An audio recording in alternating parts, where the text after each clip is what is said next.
গতকালকে গণেশ নামের এক কুলাঙ্গার বলবো আমি, বদমাইশ।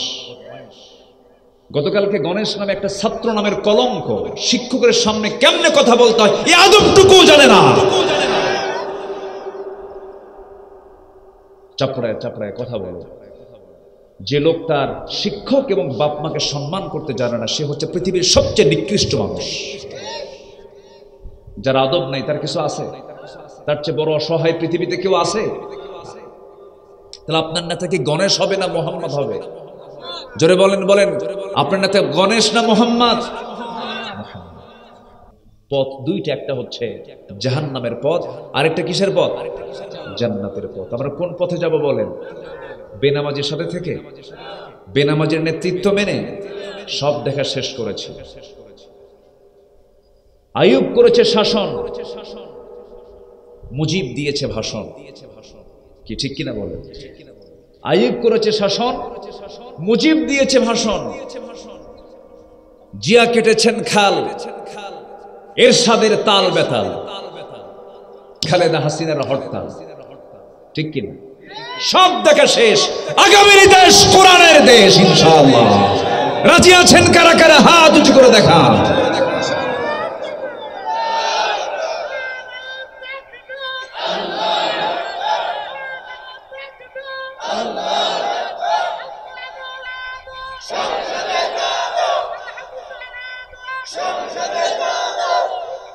গতকালকে গণেশ নামের এক কুলাঙ্গার বলবো আমি, বদমাইশ। গতকালকে গণেশ নামে একটা ছাত্র নামের কলঙ্ক, শিক্ষকের সামনে কেমনে কথা বলতে হয় এই আদবটুকু জানে না। চাপড়ায় চাপড়ায় কথা বলো। যে লোক তার শিক্ষক এবং বাপ মাকে সম্মান করতে জানে না, সে হচ্ছে পৃথিবীর সবচেয়ে নিকৃষ্ট মানুষ। যার আদব নাই তার কিছু আছে? তার চেয়ে বড় অসহায় পৃথিবীতে কেউ আছে? তাহলে আপনার নেতা কি গণেশ হবে না মোহাম্মদ হবে? জোরে বলেন, বলেন। আপনার নেতা গণেশ না মোহাম্মদ? আমার নেতা হবেন মুহাম্মদ সাল্লাল্লাহু আলাইহি ওয়াসাল্লাম। তিনি কেমন ছিলেন? মুহাম্মাদুর রাসূলুল্লাহি ওয়াল্লাযীনা মাআহু আশিদ্দাউ আলাল কুফফারি রুহামাউ বাইনাহুম تراهم ركعا سجدا يبتغون فضلا من الله ورضوانا سيماهم في وجوههم من أثر السجود جربون الله أكبر رسول কেমন ছিলেন?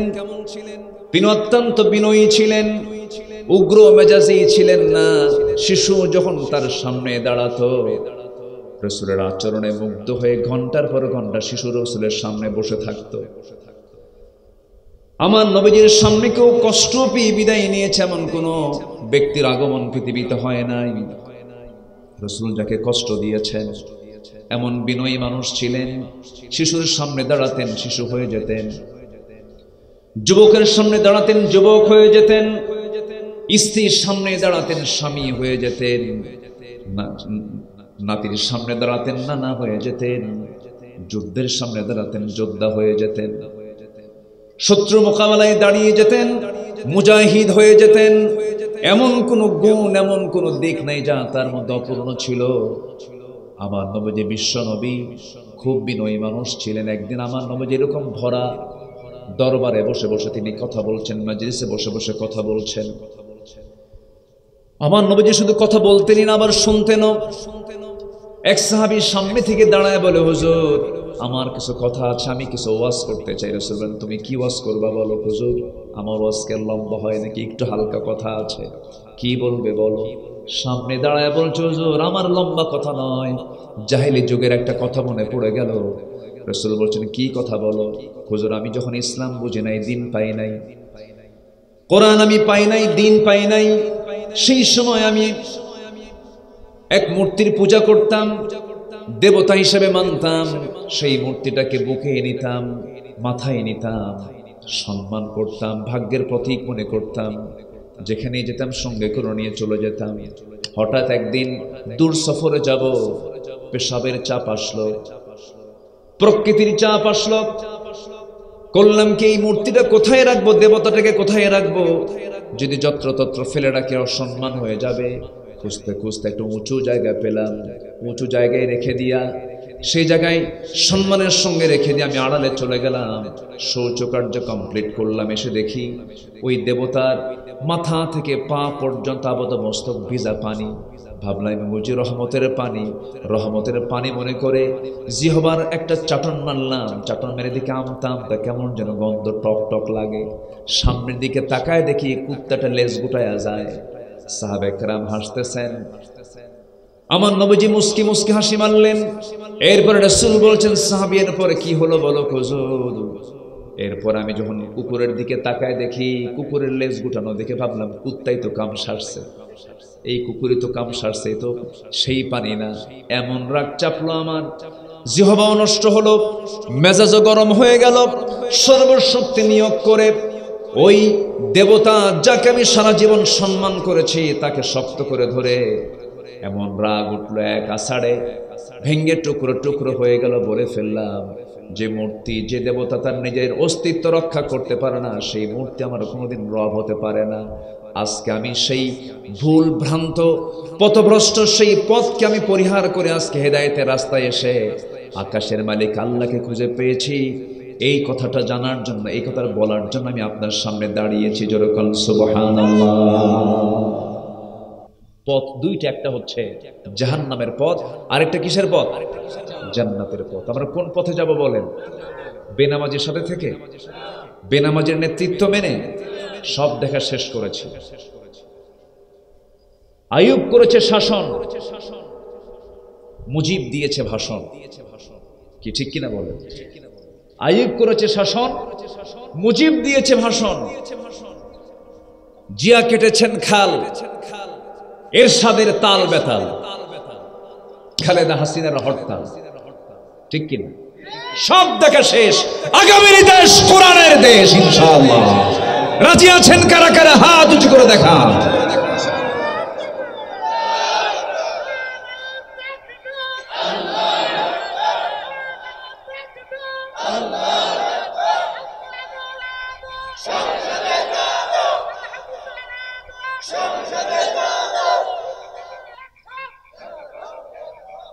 আল্লাহ কবুল করুন। জোরে বলি আমিন, আরো জোরে আমিন।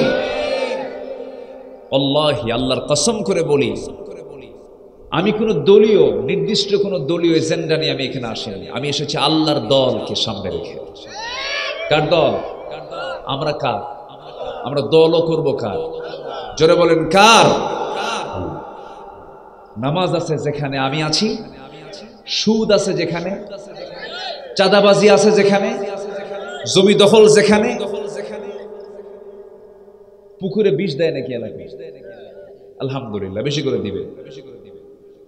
অন্যের পুকুরে বিষ দেয়, তারপরে মাছ যেন না থাকে নেপথল দেয়, নেপথল দেয় কাপড়ে, আর এলাকায় দেয় নেপথল পানিতে। মাশাআল্লাহ, খুব বরকত।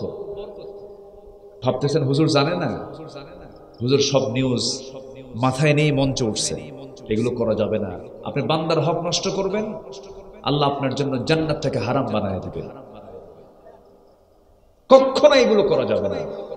আপনার শত্রু যদি হয়, শত্রুরও কোনো ক্ষতি করেন নাই মুহাম্মদ সাল্লাল্লাহু আলাইহি ওয়াসাল্লাম। আল্লাহ রাব্বুল আলামিন বলেন, الذين يذكرون الله قياما وقعودا وعلى جنوبهم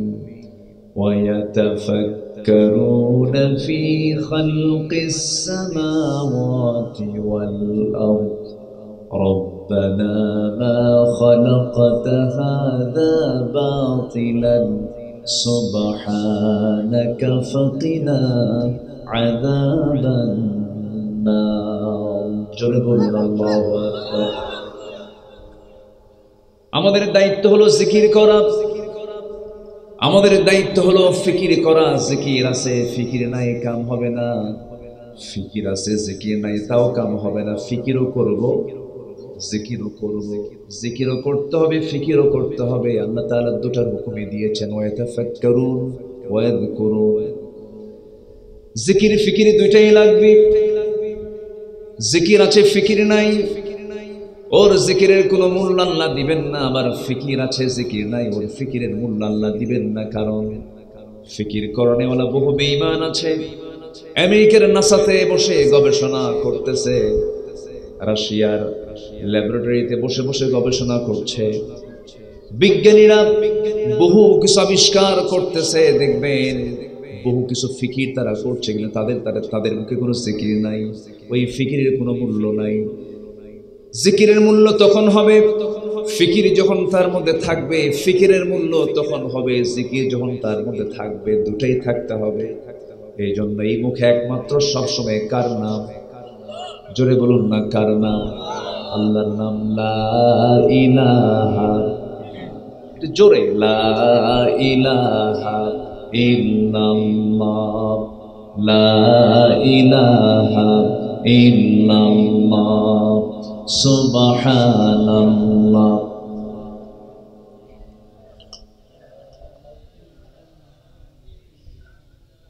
আরো জোরে, লা ইলাহা ইল্লাল্লাহ, সুবহানাল্লাহ।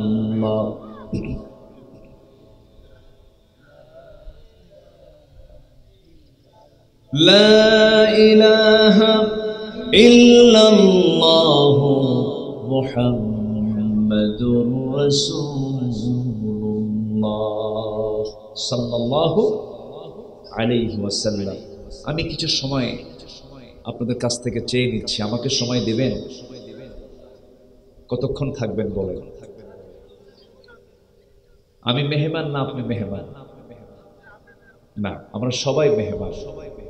আয়োজক কমিটি হলো মেজবান, আয়োজক কমিটি মেজবান। যারা আয়োজক কমিটি তারা হচ্ছে মেজবান, আর আমরা কি? মেহমান। আপনি যদি মেজবানকে না বলি চলে যান, এটা কি আদবি হবে না বেয়াদবি হবে? বেয়াদবি হবে। মাহফিলকে সফল সার্থক করার জন্য আগে চলে যাওয়া ভালো না শেষে চলে যাওয়া ভালো? শেষে। আমরা মাহফিলকে সফল করব, জোরে বলি ইনশাআল্লাহ। আমরা শেষ তক, শেষ অবধি মোনাজাত দোয়া করে আমরা এখান থেকে বিদায় নেব। ভয় পাওয়ার কোনো কারণ নাই। আমি খুব বেশি লম্বা সময় নিয়ে যে কথা বলবো এমনটা নয়। বিদ্যুৎ চলে আসছে মনে হয় না? এখনো বিদ্যুৎ আসে নাই? এলাকায় বিদ্যুৎ আসে না নাকি? যায়, মাঝে মধ্যে আসে। মাশাআল্লাহ, এখন তো এরকম থাকার কথা না।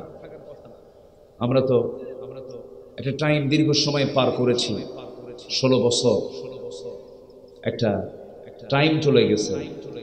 এই যে আজকে মাহফিল হচ্ছে, থানায় কি যাওয়া লাগছে কারো? আর 16 বছর যারা ছিল সেই সময় যাওয়া লাগছে কিনা বলেন? যাওয়া লাগছে, যাওয়া লাগছে। এটা সত্য কথা, আমি এটার বাস্তব সাক্ষী। তো মন খারাপ করা যাবে না, যেটা ঘটে গেছে এটা বলতে তার আপত্তি নেই।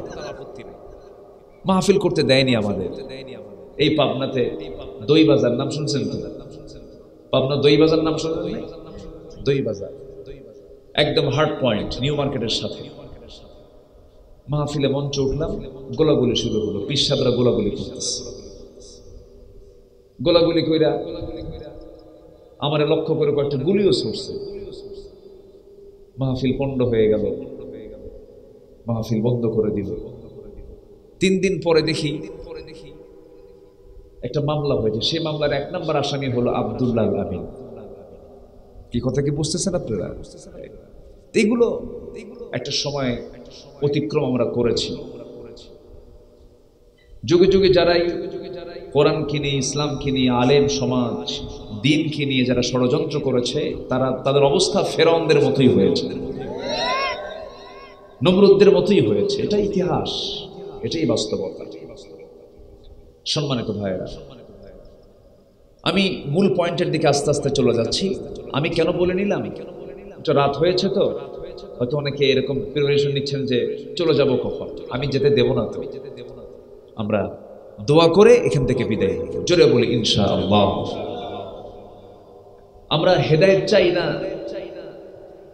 আমরা কি হেদায়েত চাই কিনা বলেন? হেদায়েতের উল্টা হচ্ছে ভ্রষ্টতা, পথভ্রষ্টতা, পথ ভুলে যাওয়া। আমরা যদি হেদায়েত পেতে চাই তাহলে ভ্রষ্টতার পথ, ভুলের পথ, পথভ্রষ্টতার যে লাইনগুলো আছে এই লাইনগুলো আমাকে আপনাকে ছেড়ে দিতে হবে। তাহলে আমি হেদায়েতের সঠিক রাস্তা পেয়ে যাব। নামাজের মধ্যে প্রত্যেকটা রাকাতই আমরা বলি ইহদিনাস সিরাতাল মুস্তাকিম। এর আগের আয়াত হলো ইয়্যাকা না'বুদু ওয়া ইয়্যাকা নাস্তাঈন ইহদিনাস সিরাতাল মুস্তাকিম। তোমার ইবাদত করি, তোমার কাছে সাহায্য চাই, তোমার কাছে হেদায়েত চাই। ইহদি, আল্লাহ হেদায়েত দাও আমাদেরকে। দালালা গায়রিল মাগদুবি আলাইহিম ওয়ালাদ-দাল্লিন, ভ্রষ্টতার পথ থেকে তুমি আল্লাহ আমাদেরকে বাঁচাও। তাহলে লাইন দুইটা, একটা হচ্ছে দলালা, এটা কি দলালা পথভ্রষ্টতার, হচ্ছে হেদায়াহ। ইহদিনাস সিরাতাল মুস্তাকিম, হেদায়েতের পথ। তো হেদায়েতের লাইনে সিরাতুল মুস্তাকিমের দিকে আমাকে আপনাকে থাকতে হবে। তো এই সিরাতুল মুস্তাকিমের পথে টিকে থাকতে হলে ভ্রষ্টতার কিছু কারণ আছে। কিছু কিছু ভ্রষ্টতার কারণ আল্লাহ তাআলা কোরআনে কারীমের মধ্যে তুলে ধরেছেন। এই কিতাবের মধ্যে আল্লাহ পাক সব কিছু বলে দিয়েছেন। এর মধ্যে ভ্রষ্টতার পথগুলো কি কি, জাহান্নামে যাওয়ার পথগুলো কি কি, আল্লাহ তাআলা অনেকগুলো কারণ বলেছেন। এর মধ্যে আমি 10টা কারণ আজকে আমি উপস্থাপন করতে চাচ্ছি। কয়টা কারণ বলেন? আমি কি একটাও বলেছি? একটাও বলিনি। আর একটু মনোযোগ দিয়ে কথাগুলো শুনতে হবে। আমাদের দেশে আলোচনার দুটো ধরন আছে। একটা ধরন হচ্ছে বক্তা কি কয় সে নিজেও বোঝে না, এবং বক্তার কথা শুনে শ্রোতাও বোঝে না, কিন্তু কান্দে। আমার এক ড্রাইভার ছিল, বহুদিন আগের কথা, 10-15 বছর আগের কথা। রাত 1টা বাজলে পরেই আমি মাহফিল শেষ করে যখন চলে যেতাম, তো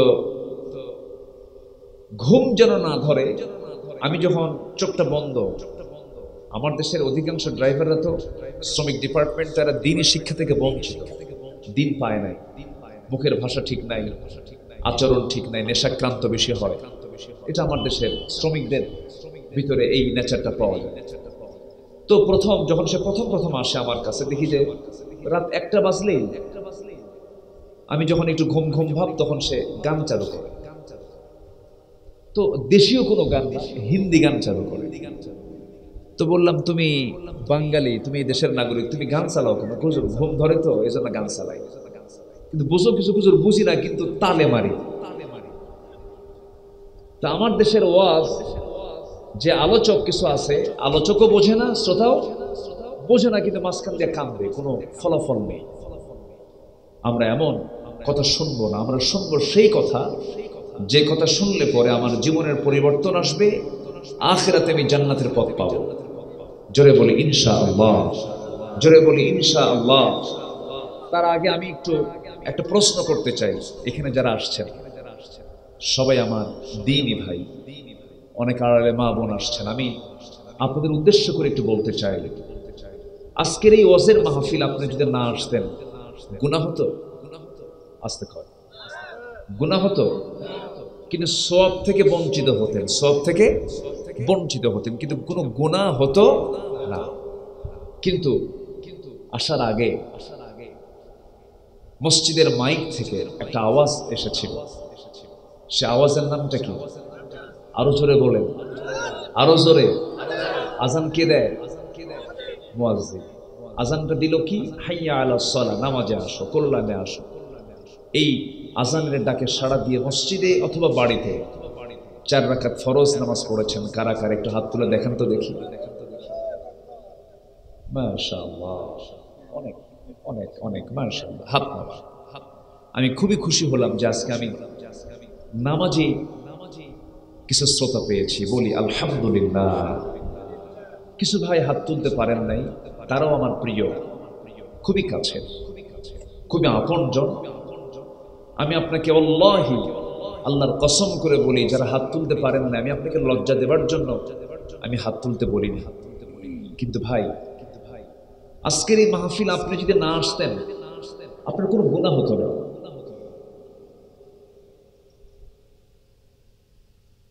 কিন্তু আপনি আজান শোনার পরে নামাজটা যে আপনি পড়লেন না অথবা পড়ছেন না, এর জন্য গুনাহ না বড় গুনাহ? বলেন বলেন, গুনাহ না বড় গুনাহ? বড় গুনাহ, মারাত্মক গুনাহ, যে গুনার কোনো মাফ নাই, যে গুনাহটা সবচেয়ে শক্ত গুনাহ। আপনি কোরআনকে প্রশ্ন করুন, কোরআন তুমি বলো তো জাহান্নামে যাওয়ার কারণগুলো কি কি? কি কি কারণে বান্দা জাহান্নামে যাবে? আল্লাহ রাব্বুল আলামিন এক জায়গায় বলছেন, মা সালাকাকুম ফি সাকার ক্বালু লাম নাকু মিনাল মুসাল্লিন ওয়া লাম নাকু নুতঈমুল মিসকিনা ওয়া কুন্না নাখুযু মা'আল খাইদিন ওয়া কুন্না নুকাযযিবু বিয়াউমিদ্দিন হাত্তা আতানাল ইয়াকিন। ও সাকারবাসী, ও দোজখবাসী, আজকে তোমরা জাহান্নামের মধ্যে কেন? জাহান্নামীরা বলবে, আমরা দুনিয়ার জিন্দেগিতে 4টা কাজ করে আসে নাই। কয়টা কাজ বলেন? 4টা কাজ মনে রাখবেন, মনোযোগ দিয়ে কথাগুলো শুনবেন। 4টা কাজ করে আসি নাই। নাম্বার 1 হলো আজান শুনেছি, নামাজে যাই নাই। এমন লোক তো বাংলাদেশে নাই, আছে তবে এই গ্রামে মনে হয় না, ব্রিরাইনগরে আছে, এখানেও আছে এরকম। আজান শুনলে মসজিদে যায় না, আছে? আমার বন্ধুগণ, শুধু ব্রিরাইনগর কেন, 64,000 গ্রাম বাংলা, 56,000 বর্গ মাইলের সোনার বাংলাদেশ স্বাধীন হয়েছে 71, আজকে 2025 সাল। 54 বছরে চলে গেল। কত নেতা আসলো, কত রাষ্ট্রপতি আসলো, কত মন্ত্রী আসলো, কত নেতা চলে আসলো, নেতৃত্ব আসলো। আল্লাহ রাব্বুল আলামিন বলছেন, জাগতিক জীবনে কি সমস্যা? কি জিকির করি লা ইলাহা,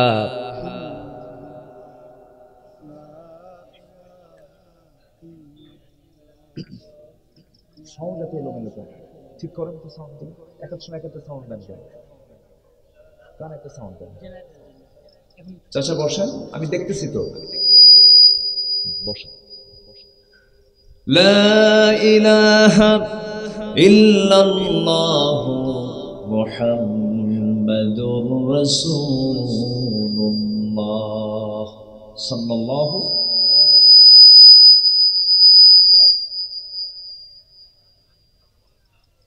কি বিদ্যুৎ আসছে এখন? আচ্ছা, এখন ঠিক হবে তো নাকি? এতক্ষণ তো অভিযোগ ছিল, এখন ঠিক করে, ঠিক আছে না? আচ্ছা, বলি আলহামদুলিল্লাহ। বিদ্যুৎ চলে আসছে তো এই জন্য বললাম, বেশি জোরে বলার দরকার নেই, আবার যেতেও পারে। এই পর্যন্তই থাক। সম্মানিত ভাইয়েরা, দেশ স্বাধীন হয়েছে কত বছর বলেন তো? 54। এর আগেও একবার স্বাধীন হয়েছিলাম না আমরা? বলে চাচা, আপনারা মনে আছে তো?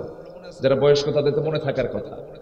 71-এর আগেও একবার স্বাধীন হয়েছিলাম, 1947। বলেন 1947। 14 আগস্ট, 15 আগস্ট হিন্দুস্তান পাকিস্তান হলো না? আবার সেখান থেকে 71 আবার স্বাধীন হলাম। আজকে স্বাধীনতার 54 বছর চলছে। বলেন তো, এই দেশে কত সরকার আসলো গেল, কত আইন পাশ হলো, কত বিল পাশ হলো। জাহান্নামে যাওয়ার 1 নাম্বার কারণ কি বলুন তো? নামাজ না পড়া। নামাজ যেন জাতি পড়তে পারে, নামাজ যেন জাতি পড়ে, এর জন্য প্রশাসনিকভাবে নামাজ কায়েম করা, নামাজ এর বিধান সমাজে চালু করা, এটা আল্লাহর পক্ষ থেকে সুন্নাহ হুকুম না ফরজ হুকুম? এটা জোরে বলেন, কি হুকুম এটা? কোন সরকার এটা আমার দেশে প্রতিষ্ঠা করছে? হ্যাঁ, আচ্ছা, কারো নামের আগে কি মোহাম্মদ লেখা বাদ আছে? হাজি লেখা বাদ আছে? বলেন, হাজি লেখা বাদ নাই, মোহাম্মদ লেখা বাদ নাই, আর কি মুফতি লেখাও বাদ নাই, মাওলানা লেখাও বাদ নাই। তাহলে সবাই মুফতি, মাওলানা, হাজি, মুহাম্মদ সব ঠিক থাকার পরেও এই 54 বছরে জাহান্নাম থেকে জাতিকে বাঁচানোর জন্য নামাজের একটা আইন কেউ সংসদে পাস করে নাই। কি পাশ করছে জানেন? মদের আইন, বেশি করে মদ খাও। আইন পাশ করেছে হলো সুদের আইন, বেশি করে সুদ খাও। তাহলে সুদের আইন পাশ হলো, মদের আইন পাশ হলো, আমার আপনার বোন মায়ের হাতে বেশ্যাবৃত্তির লাইসেন্স দিল। কেউ তো নাউজুবিল্লাহ বললেন না। তাহলে জেনার লাইসেন্স দিল, মদের লাইসেন্স দিল, সুদের কারবারের লাইসেন্স দিয়ে দিল। নামাজের বিল আজ পর্যন্ত কেউ সংসদে বিল আকারে আনলো না। এটি কি কায়দা না বেকায়দা? বলেন, এটি কি আমাদের জন্য কায়দা না বেকায়দা? বড় বেকায়দা।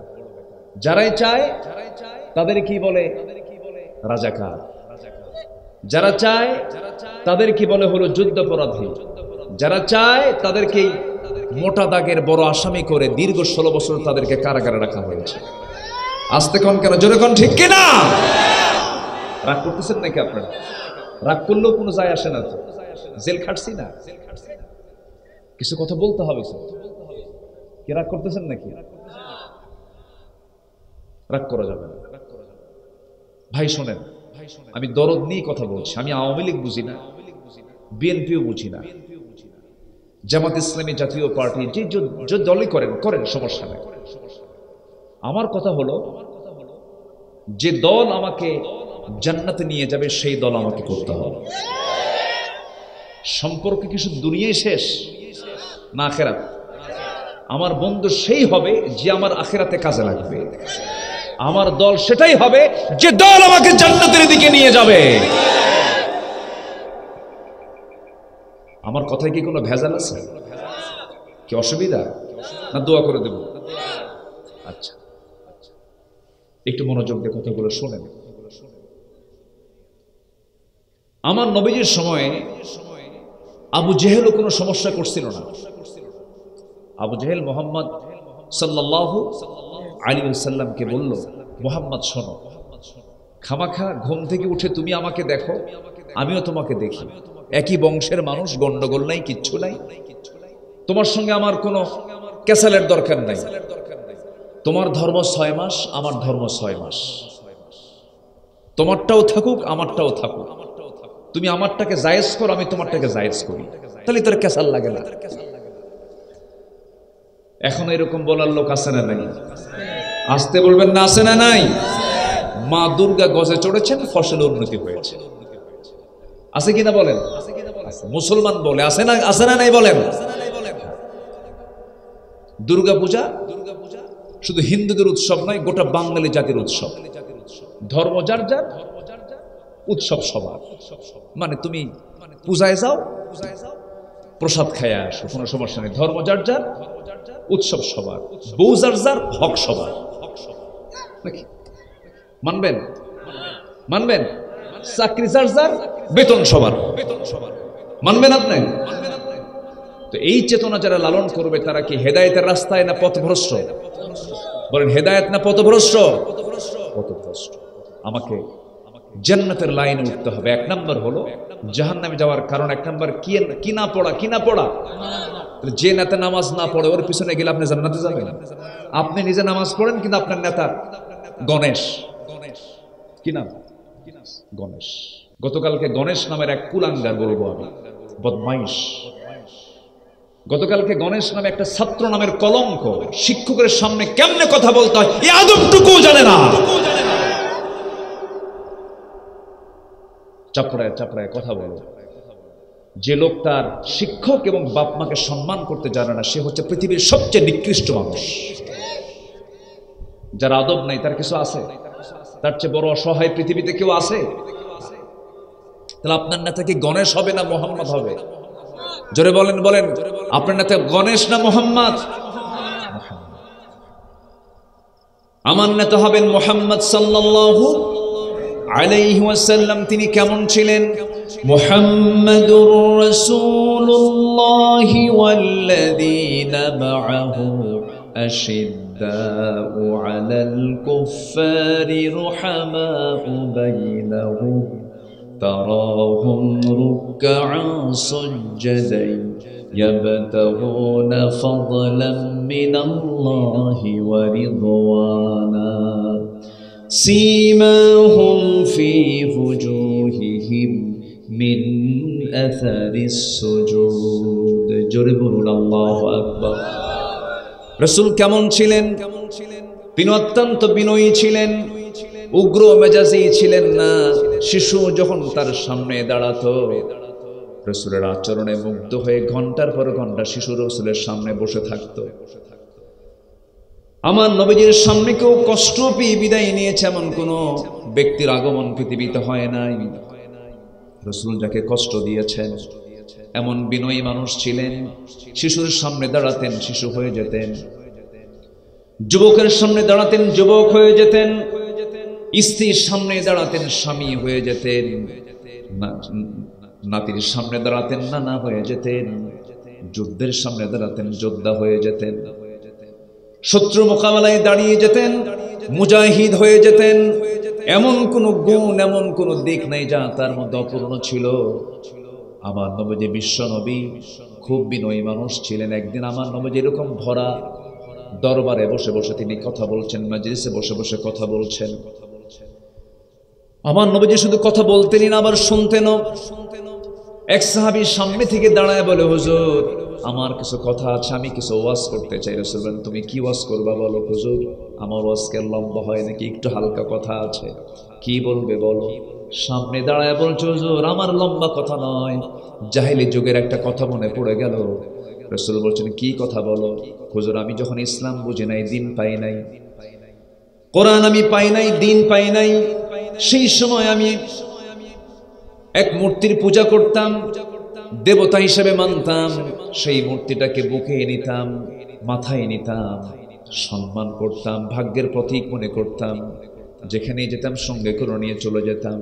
হঠাৎ একদিন দূর সফরে যাব, পেশাবের চাপ আসলো, প্রকৃতির চাপ আসলো। করলাম কি, এই মূর্তিটা কোথায় রাখবো, দেবতাটাকে কোথায় রাখবো? যদি যত্রতত্র ফেলে রাখি অসম্মান হয়ে যাবে।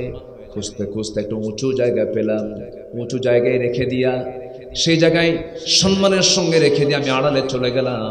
শৌচকার্য কমপ্লিট করলাম। এসে দেখি ওই দেবতার মাথা থেকে পা পর্যন্ত আবদ মস্তক ভিজা পানি। ভাবলাম বুঝি রহমতের পানি। রহমতের পানি মনে করে জিহবার একটা চাটন মারলাম। চাটন মেরে দিকে আমতাম, তা কেমন যেন গন্ধ টক টক লাগে। সামনের দিকে তাকায় দেখি কুত্তাটা লেজ গুটায়া যায়।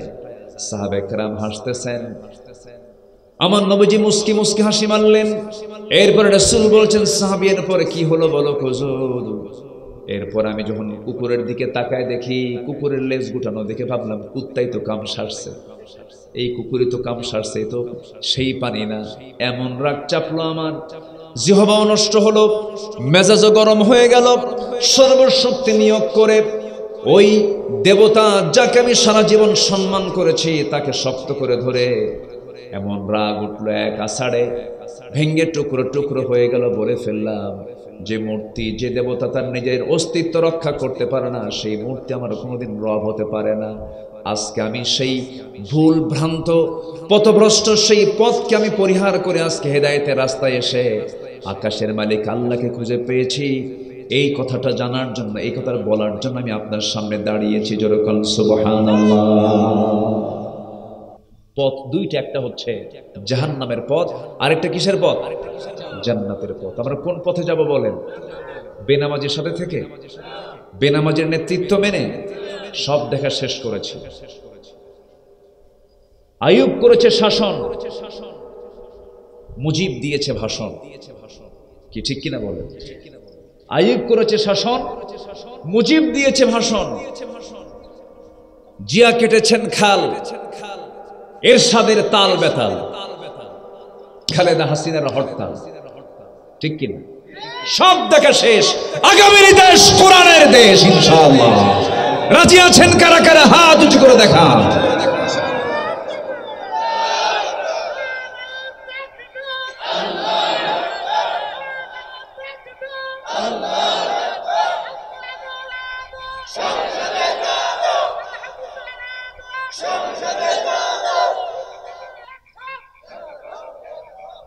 আল্লাহ কবুল করুন। জোরে বলি আমিন, আরো জোরে আমিন।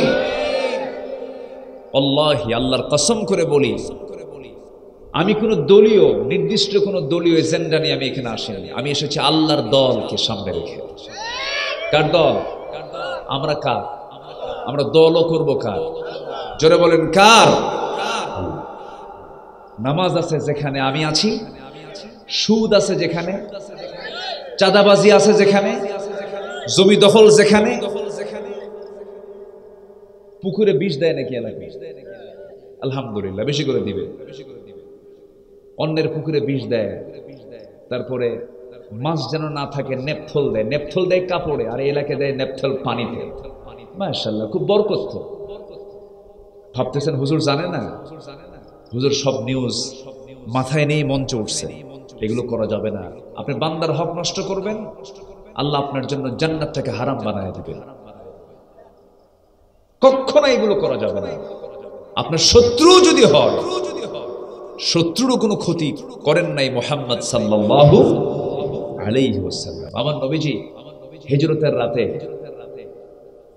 সাইয়েদনা আলীকে ঘরের মধ্যে উঠায় নিলেন। উঠা নিয়ে বলছেন, খাতা কলম নাও, হিসাব করো। সব জিনিসপত্রের তালিকা করে বললেন যে এই সমস্ত জিনিসপত্রগুলো আগামীকালকে আমি তো চলে যাচ্ছি, আমার যেগুলো শত্রু আছে এদের হাতে হাতে পৌঁছায় দিও। চিন্তা করেন, যে লোকগুলো রসুলকে হত্যা করার পরিকল্পনা করে, আমার রসুল সেই শত্রুদের হাতে তাদের সম্পদগুলো ফেরতের চিন্তা করে। জোরে বলেন সুবহানাল্লাহ। বলেন তো আমার দেশে মানুষ বেশি না চোর বেশি? মসজিদে গেলে আমি আগে না জুতা আগে? বলেন কি আগে? জুতা আগে। মসজিদের কথা বলতেছে, মসজিদ। গত বছর এক মাহফিল ছিল চট্টগ্রামে, হাজার হাজার মানুষ।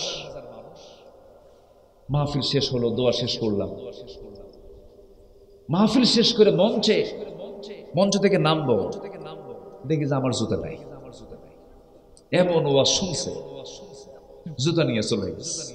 তো কমিটিকে বললাম, ভাই আমার জুতা কোথায়? হুজুর মোহাব্বত করে নিয়ে চলে গেছে। তো এই তো হচ্ছে আমরা। এই জাতিকে ভালো করা খুব কঠিন। চায়না গেলাম, সব এক কালার, এক ধরনের মানুষ, সবার চোখ ছোট ছোট, নাকটা বোসা, মানে দুই জায়গায় মার খাইছে ওরা, চোখ ছোট আর নাক বোসা। বুঝলেন? মানে এই জাতিটার মানে চেনার উপায় হলো চোখ ছোট ছোট হবে আর নাকটা কি হবে? বোচা হবে। তাইলে এটা মেড ইন, কি বলেন মেড ইন কি? সবই সুন্দর। তো এরা একরকম দেখতে। আমার দেশের মানুষ কি একরকম? আমার দেশের এমনও কিছু মানুষ আছে, এত সুন্দর মানুষ মিশরও হেরে যাবে। আবার কালো আছে, খাটো আছে, মোটা আছে, চিকন আছে, চোখ ছোট, চোখ বড়, নাক বোচা, নাক উঁচা, বিভিন্ন শ্রেণীর মানুষ। কেন জানেন? এই দেশে বহু লোকের আসা যাওয়া হয়েছে। 200 বছর ব্রিটিশ, পর্তুগিজ, ফরাসি, এই বিদেশিরাই আমার দেশে এসে শাসন করেছে, ব্যবসা করেছে, বিভিন্ন বীজ মিশ্র জাতিতে রূপ নিয়েছে।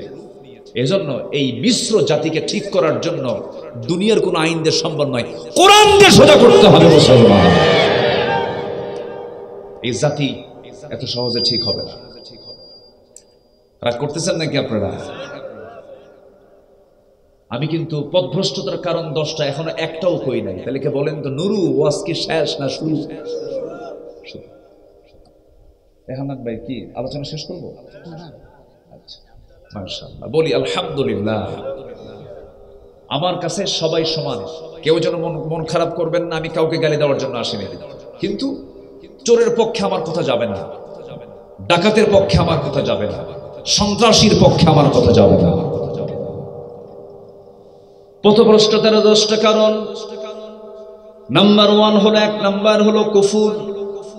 আল্লাহ রাব্বুল আলামিন বলেন, ইন্নাল্লাযীনা কাফারু সাওয়াউন আলাইহিম আ'আযারতাহুম আম লাম তুযিরহুম লা ইউমিনুন।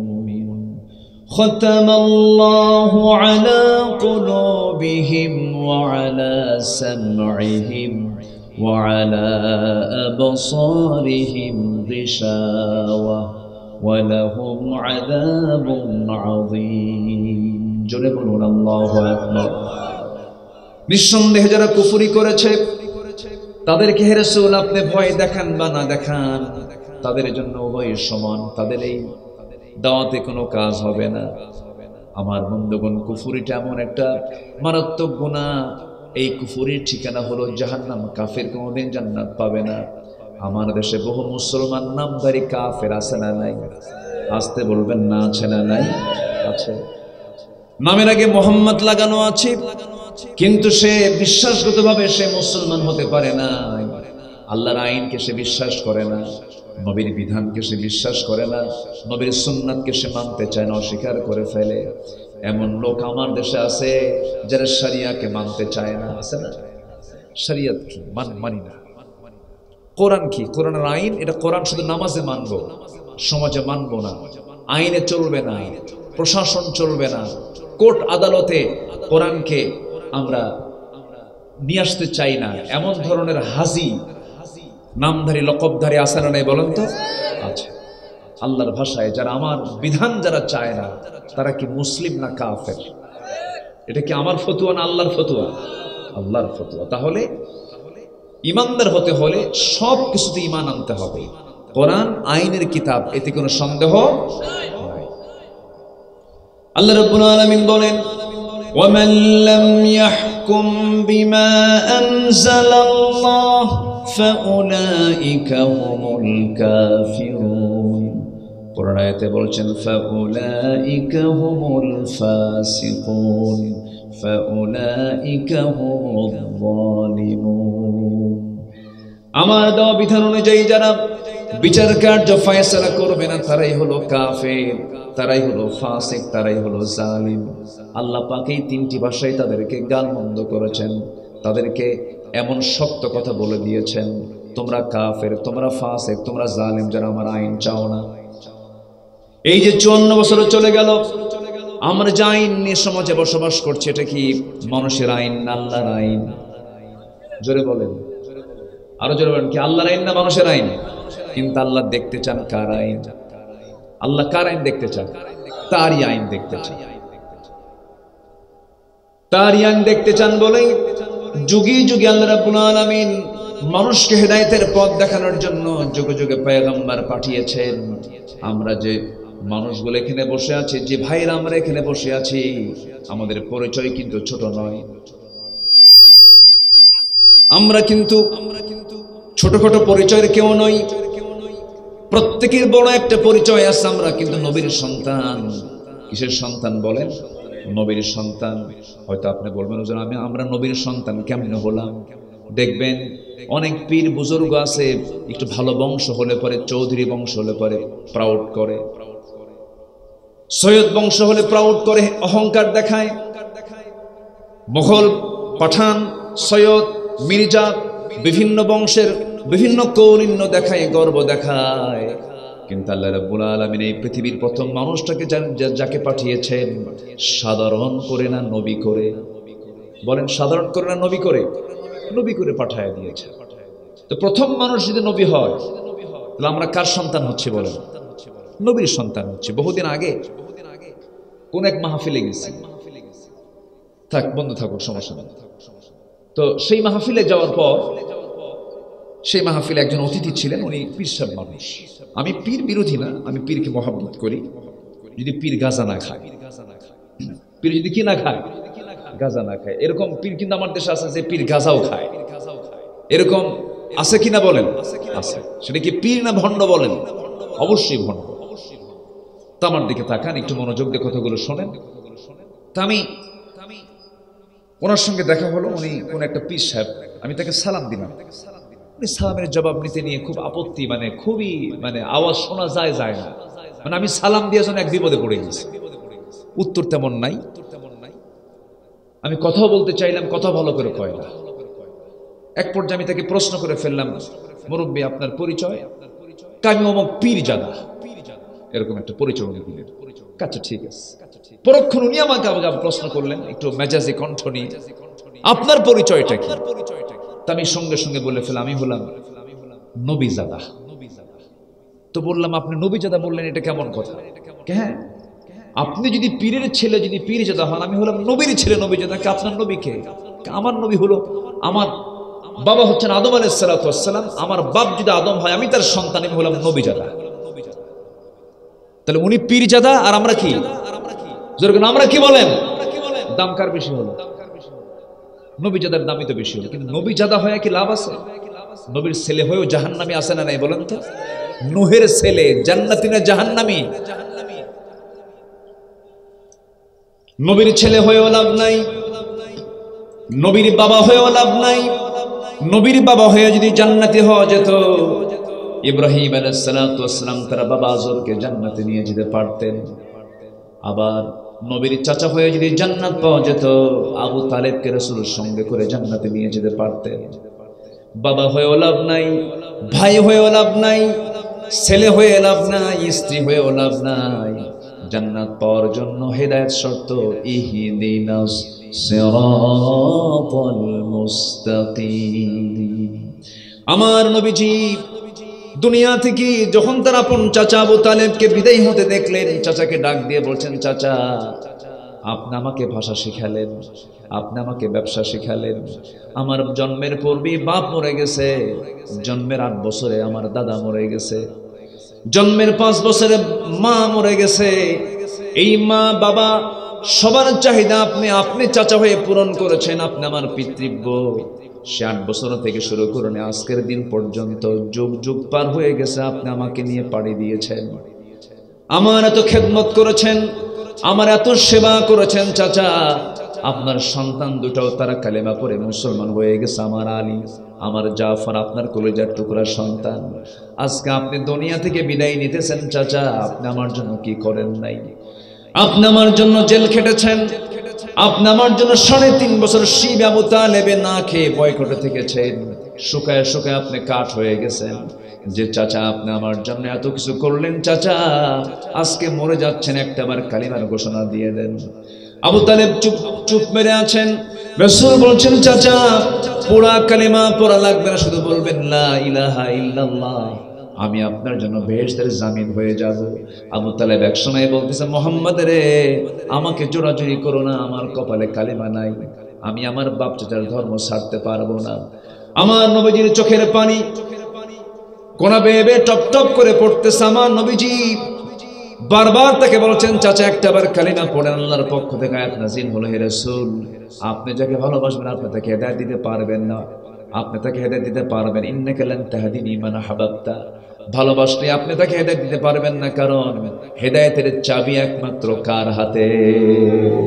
আসতে বলবেন না, কার হাতে? আল্লাহ। আমার নবীজি হাত গুটায় নিলেন, আবু তালেব দুনিয়া থেকে বিদায় নিয়ে নিলেন। দুনিয়ার শুরু থেকে নিয়ে কিয়ামত পর্যন্ত যত মানুষ এসেছে এবং আসবে, যারা জাহান্নাম পাবে, সকল জাহান্নামীদের ভিতরে সবচাইতে লঘু শাস্তি যাকে দেওয়া হবে, সবচেয়ে কম শাস্তি যাকে দেওয়া হবে, তার নাম কি বলেন? এ আবু তালেব। যখন তাকে বলা হবে, আবু তালেব তোমার শাস্তি কেমন হচ্ছে, জাহান্নামের 2টা জুতা তার পায়ে লাগানো হবে। সেই জুতার তাপের যন্ত্রণায় ব্রেন পর্যন্ত টকবক করতে থাকবে। তাকে প্রশ্ন করা হবে, আবু তালেব শাস্তি কেমন হতেছে? আবু তালেব জবাবে বলবেন, এই জাহান্নামীদের মধ্যে সবচেয়ে শাস্তি আমাকে মনে হয় বেশি দেওয়া হচ্ছে। আমার বন্ধুগণ, এত কাছের মানুষ, আপন মানুষ, নবীর আপন চাচা হওয়ার পরেও জাহান্নামে যাওয়ার একমাত্র কারণ হলো তার মধ্যে কি নাই? ঈমান নাই, হেদায়েত নাই। এই জন্য হেদায়েতের লাইনে থাকতে হবে, কুফুরকে ছাড়তে হবে। যে দলে কুফুর আছে, যে ব্যক্তির মধ্যে কুফুর আছে, যে চিন্তায় কুফুর আছে, সেই দল, সেই ব্যক্তি সবকিছু বর্জন করতে হবে, বয়কট করতে হবে। সেই বান্দাদের কাতারে শামিল হতে হবে যে বান্দাগুলো জান্নাতের রাস্তায় আছে। আমার বন্ধুগণ, নাম্বার 2 হলো শিরিক করা, পথভ্রষ্টতার 2 নাম্বার কারণ হলো শিরকের দিকে যাওয়া। আল্লাহ পাক ওয়াদা করছেন, বান্দারে যত গুনাহ করেছো কোনো প্রবলেম নাই, তোমার গুনাহ আকাশ পরিমাণ চেয়ে গেছে, নো প্রবলেম। গোটা জমিন চেয়ে গেছে, নো প্রবলেম। বিকরাবিল আরদিল খাতায়া আনানাস সামা, আকাশ ছেয়ে গেছে, জমিন বিস্তৃত হয়ে গেছে, কোনো প্রবলেম নাই। আমার কাছে আল্লাহ তুশরিক বি শাইআন, শিরিক মুক্ত হয়ে আসো, শিরিক মুক্ত হয়ে আমার সামনে আসো, পাহাড় পরিমাণ গুনাহগুলোকে মাফ করে আমি তোমাকে জান্নাতের রাস্তায় উঠায়া দেব। সবাইকে জান্নাত পেতে চান নাকি? সবাইকে জান্নাত পেতে চান নাকি? এক নাম্বার হলো কুফুরকে আমরা ছাড়বো, নাম্বার 2 হলো শিরিককে আমরা ছাড়বো। মাজারে কোনো সেজদা দেওয়া যাবে না, কোনো ব্যক্তিকে কবর পূজা করা যাবে না, কোনো ব্যক্তিকে সেজদা দেওয়া যাবে না। আমার বন্ধুগণ, এই দু চোখ অসংখ্যবার রাসূলের কবর দেখেছে। আমি রাসূলের কবরে বহুবার গিয়েছি, কতবার গিয়েছি আমার মনে নাই। অসংখ্যবার আমার এই চোখ সাক্ষী। এই পৃথিবীর সবচেয়ে শ্রেষ্ঠ কবর হলো আমার নবীর কবর। আমার নবীর মাকবারার চাইতে বড় মাকবারা পৃথিবীতে আর দ্বিতীয়টা নাই। কোন কবরও যদি ফুল দেওয়া জায়েজই হতো, গোটা পৃথিবীর সমস্ত ফুলগুলো নবীর কবরে গিয়ে জমা হতো, ঠিক কিনা বলেন? কিন্তু আজ পর্যন্ত আমি দেখলাম না একটা ফুল সেখানে কেউ নিয়ে গেল, সেই কবরে কেউ সেজদা দিলাম, এমন কোনো দৃশ্য আমি দেখি নাই। কারণ আমার নবীজি নিজেই বলেছেন, তোমরা কবরও যদি কোথাও উঁচু দেখো সোজা করে দাও, সেজদার জায়গা বানায় নিও না, সেটাকে তোমরা কবরটাকে কবরের জায়গায় বানায় রাখো। কারণ কবরবাসীর কোনো ক্ষমতা নাই, ক্ষমতা একমাত্র কার? আসতে বলবেন না কার? আরো জোরে কার? চাইবো কবরে না চাইবো আল্লাহর কাছে? কার কাছে চাবো? কবরবাসীর কাছে চাই এমন লোক মনে হয় এলাকায় নাই। বলেন আছে কিনা বলেন, আছে কিনা বলেন? এরকম বহু বোঝে না। যে কবরে আছে সে তো বিপদে, তার বিপদটা সবচেয়ে বেশি। অতএব আমি বিপদগ্রস্ত লোকের কাছে আমি বলবো কেন? আমি আল্লাহর কাছে বলবো। ওয়াইদাস্তাআনতা ফাস্তাইন বিল্লাহ, চাইতে হলে তুমি আল্লাহর কাছে চাও। গোটা পৃথিবীর সকল মানুষ যদি তোমার ক্ষতি করতে চায়, আল্লাহ তোমার যদি কল্যাণ করতে চান, আইয়াদুররু আইয়ানফাউ, কেউ তোমার ক্ষতি করতে পারবে না আল্লাহ যদি তোমার কল্যাণ চান। আর গোটা পৃথিবীর মানুষ যদি তোমার কল্যাণ চায়, আল্লাহ তোমার যদি ক্ষতি সাধন করতে চান, পৃথিবীর কোনো শক্তি নাই তোমাকে কল্যাণ বয়ে আনতে পারে। সকল কল্যাণ এবং অকল্যাণ একমাত্র, জোরে বলুন, কার হাতে? চাইবো কার কাছে? আল্লাহর কাছে চাবো। আবার আল্লাহ আমাকে মাফ করে দিবেন। শিরকির কাছে আমরা যাব না, জোরে বলি ইনশাআল্লাহ। আমার বন্ধুগণ, নাম্বার 3 হলো দুনিয়ার প্রতি অত্যাধিক মোহ। দুনিয়ার প্রতি অত্যাধিক মোহ, দুনিয়ার প্রতি অত্যাধিক টান যার মধ্যে কাজ করবে, সে ব্যক্তি গোমরাহ হয়ে যাবে, সে ব্যক্তি হেদায়েত থেকে বঞ্চিত হয়ে যাবে। নিজের পুকুর, আপনার প্রতি লোভ থাকতে পারে, অবৈধ নয়। 10 বিঘা পুকুর আছে, 20 বিঘা পুকুর আছে, কোনো সমস্যা নাই। কিন্তু আপনার পুকুর আছে ভালো কথা, কিন্তু অন্যের পুকুর যদি আপনি যখন 30 বিঘা দেখেন আপনার ঘুম হয় না, এমন লোক বুঝি নাই। আছে কিনা বলেন? আছে। এটাই হলো লোভ, এটাই হলো মোহ। সরকার আমার পক্ষে আছে, খাস জমি দখল করে ফেললাম। সরকার আমার পক্ষে আছে, অমুকের জমি দখল করে ফেললাম, দখল দিয়ে দিলাম, ভূমি দখল করলাম, বাড়ি দখল করলাম। আমার এক বন্ধু লন্ডনে থাকে, ঢাকায় তার জায়গা আছে। 10 কাঠা জায়গার উপরে একজন 3 তলা বিল্ডিং বানায় ফেলছে। জায়গা হলো লন্ডনে থাকে সেই লোকের, বাড়ি করছে আরেকজন। দেশে এসে দেখে তার জায়গাটা 3 তলা বিল্ডিং দিয়ে সে ফেলছে কে জানো। এসে বলতেছে, ভাই আমার জায়গা আপনি বাড়ি বানালেন কেন? উত্তর দিচ্ছে, জায়গা আপনার হতে পারে কিন্তু বিল্ডিং তো আমার।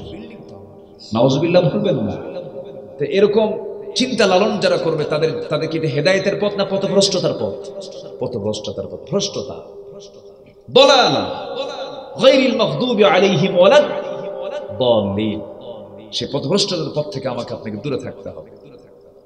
নিজের বউকে আপনি কামনা করেন, নিজের বউ নিয়ে আপনি শুয়ে থাকেন, তাকাবেন সওয়াব, মুস্কাশি দিবেন সওয়াব, পাশে বসবেন সওয়াব, মুখে খাবার তুলে দিবেন, সাদকা পেয়ে যাবেন, দানের সওয়াব আপনি পেয়ে যাবেন।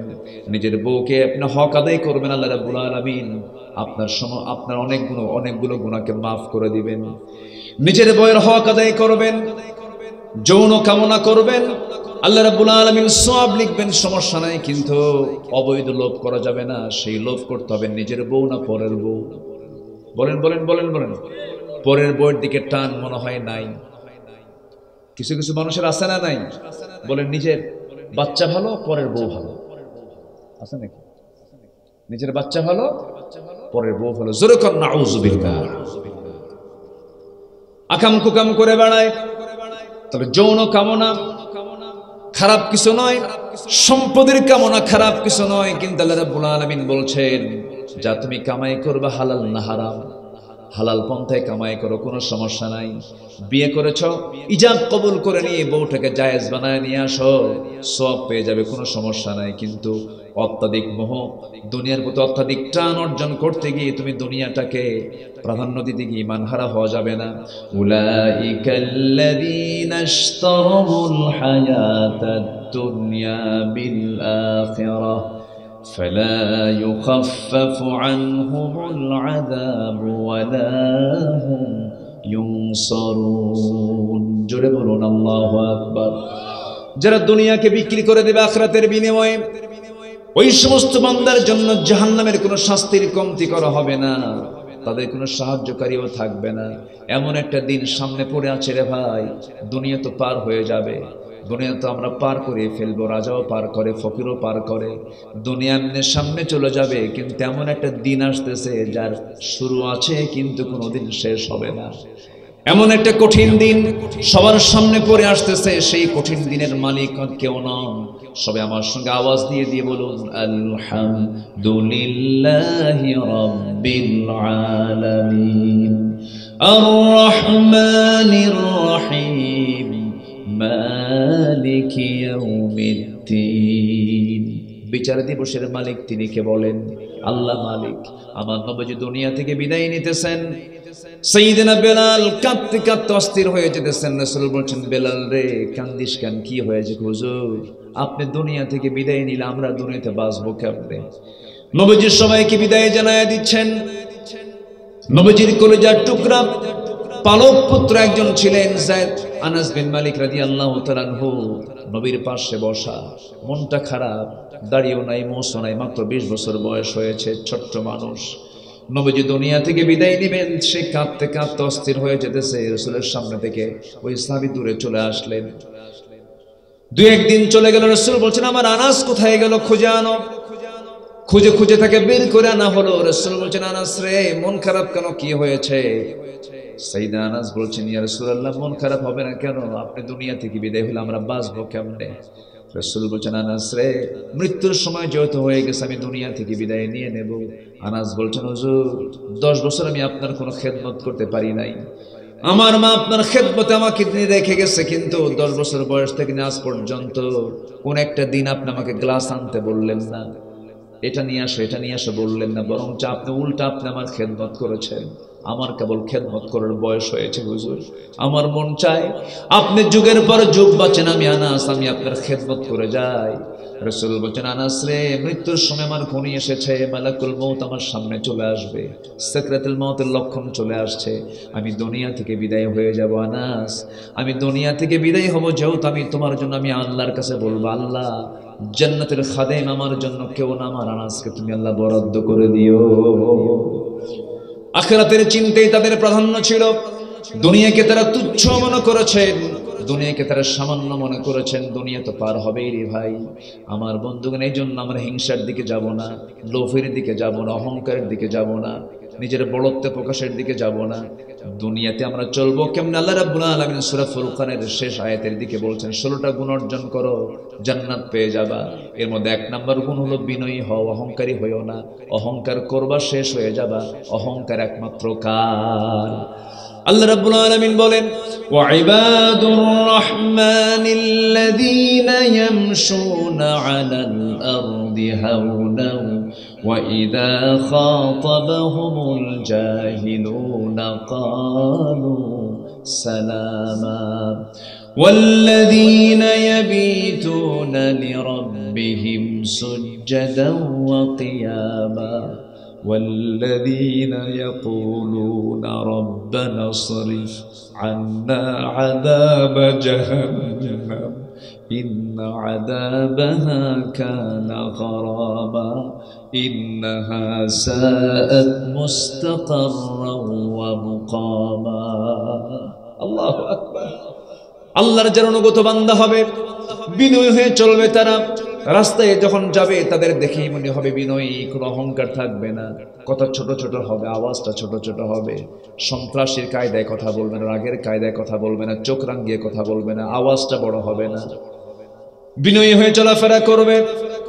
জাহেলদের সঙ্গে তর্ক বিতর্ক করবে না, কিন্তু রাত যখন হয়ে যাবে সবাই ঘুমে যাবে, আর ওই বান্দাটা রাত জেগে জেগে চোখের পানি ফেলে ফেলে কাঁদবে কার কাছে?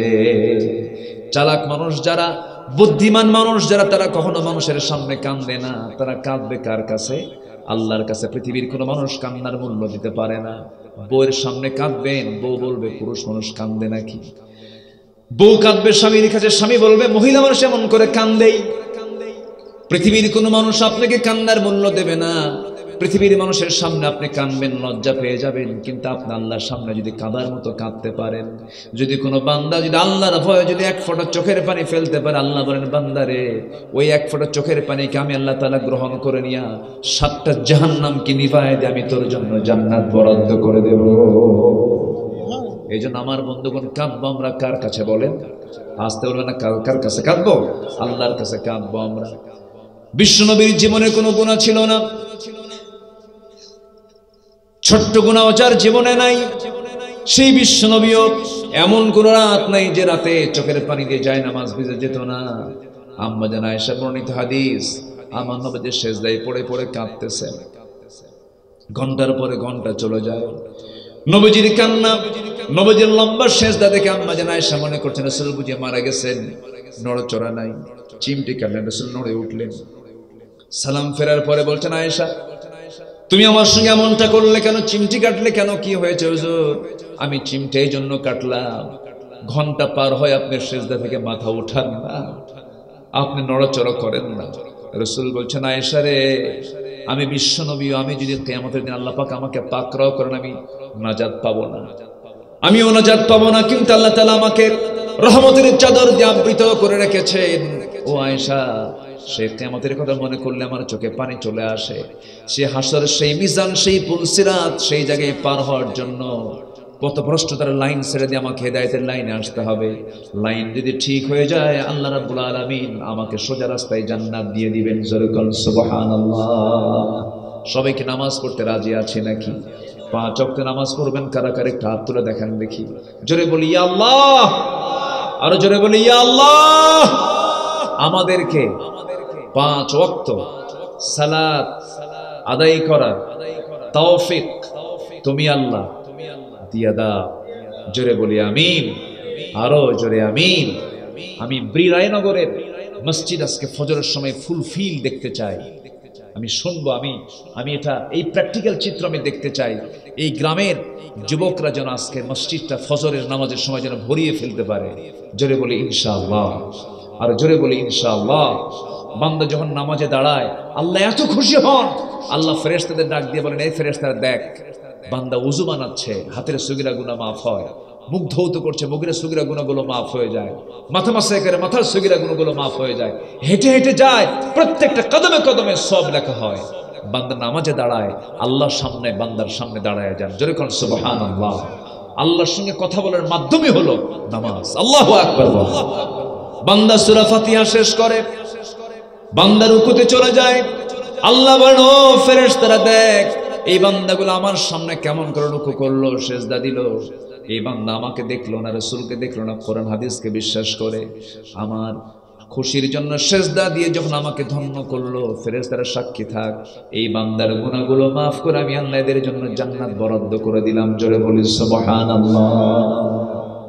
আল্লাহ পাক নামাজি বানান। জোরে বলি আমিন।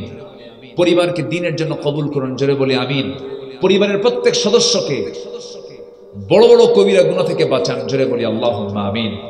সমস্ত ফিতনা থেকে বাঁচান। এখন সবচেয়ে বড় ফিতনা হলো ডিভাইস, সকল প্রকার এই মোবাইলের মিসইউজ থেকে আল্লাহ পাক আমাকে আপনাকে হেফাজত করুন। জোরে বলি আল্লাহুম্মা আমিন। আর একটু সময় আমি চেয়ে নিচ্ছি, আমাকে না বলেই চলে যাচ্ছেন মুরব্বী। এই যে শুনি না কথা, বসেন। নাম্বার 4 হলো শয়তানের প্ররোচনা অনুসরণ করলে পরে আমি পথভ্রষ্ট হয়ে যাব। শয়তান তো মানুষকে শত্রুতার দিকে ডাক দেয়, ফাসাদের দিকে ডাক দেয়, সেই ডাক থেকে আমরা দূরে থাকার চেষ্টা করব। নাম্বার 5 হলো আল্লাহর আয়াত বিধিবিধান নিয়ে বাকবিতণ্ডা করে, যারা ইউজাদিলুনা ফি আয়াতিল্লাহ বিগাইরি সুলতান, যারা আল্লাহর আয়াতকে নিয়ে যারা তর্ক বিতর্ক করবে এরাও পথভ্রষ্ট হয়ে যাবে। আমরা আল্লাহর আয়াতকে নিয়ে তর্ক করব না বিশ্বাস করব? বলেন বিশ্বাস করব। আল্লাহর কোন আয়াতকে অবিশ্বাস করার কোনো সুযোগ নাই। এই বিষয়টা মাথায় রাখবেন। অনেক নামাজি জাহান্নামে যাবে আল্লাহর আয়াতকে না মানার কারণে। অনেক হাজি জাহান্নামে আল্লাহ পাক কুফর করে ফেলবেন শুধুমাত্র আল্লাহর হুকুমকে না মানার কারণে। আল্লাহ পাক সুদ চান না যাকাত চান? আমার দেশে যাকাত চালু আছে না সুদ চালু আছে? আচ্ছা, যাকাত চালু হলে সুদ থাকবে, আর যাকাত না থাকলে কি থাকবে? আমার দেশে কি আছে এখন? সুদ আছে। এই সুদ কি শুধু দোয়া করে বন্ধ হবে? বলেন, সুদ কি শুধু দোয়া করে বন্ধ হবে? দোয়ার সঙ্গে দাওয়া লাগবে। মুসার শক্ত লাঠি হাতে নিয়ে বাতিলের বিরুদ্ধে মোকাবেলায় দাঁড়িয়ে যেতে হবে মুসলমান। আবু জেহেল আপনাকে ছাড়বে না। আবু জেহেল ঠিকই সামনে দাঁড়ায় আছে। আবু জেহেলকে মোকাবেলা করার জন্য, ফেরাউনকে মোকাবেলা করার জন্য মুসার লাঠি দরকার, ঠিক কিনা বলেন? লাঠি নিয়ে সামনে দাঁড়াতে হবে। যদি কেউ আল্লাহর আইনের বিরুদ্ধে কথা বলে, ইসপাত কঠিন সিদ্ধান্ত নিয়ে সামনে দাঁড়িয়ে যেতে হবে। আমার বিশ্বাস টুডে এন্ড টুমরো গোটা পৃথিবীর দ্বিতীয় বৃহত্তম মুসলিম জনপদ বাংলাদেশ, আল্লাহ তাআলা অবশ্যই জমিনে আল্লাহর দ্বীন কায়েমের ব্যবস্থা করে দেবেন ইনশাআল্লাহ। আমার বিশ্বাস এদেশে আল্লাহর দ্বীন কায়েম হবে। জোরে বলি ইনশাআল্লাহ, আর জোরে বলি ইনশাআল্লাহ। যেটা কেউ ভাবনাই করে নাই, সেই ভাবনা আজকে পরিকল্পনা, সেই স্বপ্ন আজকে বাস্তব হচ্ছে। বলি আলহামদুলিল্লাহ। সম্মানিত ভাইয়েরা, সম্মানিত বন্ধুগণ, নাম্বার 6 হলো অহংকার বসে আল্লাহর হুকুমকে অমান্য করা যাবে না। যেরকম অহংকার করেছিল পৃথিবীতে এই আসমান এবং জমিনের সর্বপ্রথম যে গুনাহটা হয়েছে শয়তান কর্তৃক, তার নাম কি? অহংকার। বলেন, তার নাম কি? বলেন, অহংকার। তার প্রথম পৃথিবীর প্রথম অপরাধ কি বলেন? অহংকার। অহংকার করিবে যে পতন হইবে তার, এতে কোনো সম্ভব, এতে কোনো কোনো সন্দেহ নাই। নেপাল জানেন কিনা আপনারা? নেপাল কিন্তু সাইজ করছে এই গত 2 দিন আগে, এই চলতেছে। কাউকে ছেড়ে দেয়নি, কাউকে এক্সিট দেয়নি, সবগুলোকে ধরছে আর পুকুরে চুবাইছে। যত দুর্নীতি করেছে তারা সবগুলোকে দেশের জনগণ ধরে পাইকারি দরে সেখানে তারা সাইজ করে ফেলছে। দুর্নীতি যারা করবে তাদের সঙ্গে আমাদের কোনো সম্পর্ক, আসতে বলে সম্পর্ক। ইন্দোনেশিয়া অ্যাটাক হয়েছে, শ্রীলঙ্কার জনগণ ওই জালিম দুর্নীতিগ্রস্তদেরকে অ্যাটাক করেছিল। এই জন্য মজলুম যে হয়, মজলুমের সাহায্যে কে দাঁড়ান? আসলে মজলুমের সাহায্যে কে দাঁড়ান? আল্লাহ দাঁড়ান। আমরা কি জালিম হব না মজলুম হব? মজলুম হতে রাজি আছে, কিন্তু জুলুম করতে রাজি নয়। এই জন্য অহংকার যখন কারো ভিতরে আসে তখন তার মধ্যে জুলুম চলে আসে। অহংকার করা যাবে না। অহংকার করবেন ঠকে যাবেন। দেখেন না, সহজ একটা সমীকরণ। ছাত্ররা চাইলো, ওই ঢাকা ইউনিভার্সিটির ছাত্ররা চাইলো আমাদের কোটা দেন, জবাবে চলে আসলো কি? রাজাকারের নাতিপুতিরা চাকরি নেবে। বলেন তো, এটা কি বিনয়ের কথা না অহংকারের কথা? বলেন, বিনয় না অহংকার? অহংকার। অহংকার করবেন আরো পচবেন। অহংকার ছেড়ে দিয়ে মানবতাবাদী হন, মানবদর্দী হন, সবাইকে বুকের মধ্যে টেনে নেন, বিনয়ী হন, পৃথিবীর কাছে আপনি সম্মানিত হবেন। এটা মাথায় রাখতে হবে। অহংকার করা যাবে না। অহংকার দেখিয়েছে হলো শয়তান। কে দেখিয়েছে? শয়তান। ফাসাজাদু ইল্লা ইবলিস আবা ওয়াস্তাকবারা ওয়া কানা মিনাল কাফিরিন। সম্মানিত ভাইরা, নাম্বার 7 হচ্ছে জুলুম করা যাবে না। জুলুম করবেন হেরে যাবেন। নাম্বার 8 হলো মানুষকে আল্লাহর পথ থেকে বিচ্যুত করার চেষ্টা। নিজে তো পথভ্রষ্ট আছি, নিজেটা এক পথভ্রষ্টের সঙ্গী হয়ে আছে, আবার আরেকজনকে পথভ্রষ্ট করার জন্য চেষ্টা করছে। এমন অপশক্তি আছে না নাই বলেন তো? আছে। করা শরিয়া মানে আমি শরিয়া মানি না, আমরা শরিয়া আইন প্রতিষ্ঠা করতে চাই না। মুসলমান এই কথা বললে তার ঈমান থাকবে না, ঈমান চলে যাবে। এইগুলো লোক হচ্ছে পথভ্রষ্টের পথ। নাম্বার 9 হচ্ছে রাসূলের বিরুদ্ধচারণ করা। রাসূলকে মহব্বত করে, রাসূলকে ভালোবাসে, কিন্তু নামাজে ভালোবাসে, দাড়িতে ভালোবাসে, আতর সুরমায় ভালোবাসে, মিষ্টি খাওয়াতে ভালোবাসে, কিন্তু রাসূল যে দাঁত ভেঙেছেন এটা ভালোবাসে না। আছে কিনা বলেন? আছে কিনা? আছে। এইগুলো হচ্ছে পথভ্রষ্টতার পথ। নাম্বার সর্বশেষ 10 হচ্ছে ঈমান আনার পর বারবার কুফরিতে চলে যাওয়া। ঈমান আনছে আবার কুফরের দিকে চলে যায়। হাদিস আসছে আখিরে জামানায় রাসূল বলেছেন আমার উম্মতের কিছু দশা হবে, সকালবেলা ঈমানদার, বিকেলবেলা কাফের। ইউসবিহু মুমিনান ওয়া ইউমসি কাফিরান। সকালবেলা ঈমানদার, বিকেলবেলা কি? কাফের। এমন চরিত্র কি আমরা আনবো না? এই মুখে আল্লাহর জিকির করবে, এই মুখে কোনো হারাম খাবার, হারাম কোনো জিনিস তুলব না। জোরে বলি ইনশাআল্লাহ। সেদিন এক মাহফিলে বলছি, হুজুর হারাম খাই না, তবে বিড়ি খাই। এই জাতি বিড়ি খাওয়ার পরিমাণ কম না বেশি? বলেন কম না বেশি? বলেন বেশি। এত বিড়ি খায়, আবার মাহফিলে এসে প্রশ্ন করে, হুজুর বিড়ি খাওয়া কি জায়েজ আছে? মানে উনি জায়েজের চেষ্টায় আছে, কেমনে জায়েজ করা যাবে না। সকল নেশা থেকে আমরা নিজেকে পরহেজ রাখবো, কারণ আমার মুখে কার নাম নেব আমরা? আসতে বলবেন না, কার নাম নেব? আল্লাহর নাম। এই জন্য এই মুখে আমরা হারাম কিছু খাবার, হারাম কোনো কথা, জিহ্বাকে আমরা সুন্দর করে রাখবো, মুখকে আমরা সুন্দর করে রাখবো। এই মুখ কখনো জাহান্নামে যাবে না। আল্লাহ রাব্বুল আলামিন সবাইকে কবুল করুন। জোরে বলি আল্লাহুম্মা আমিন।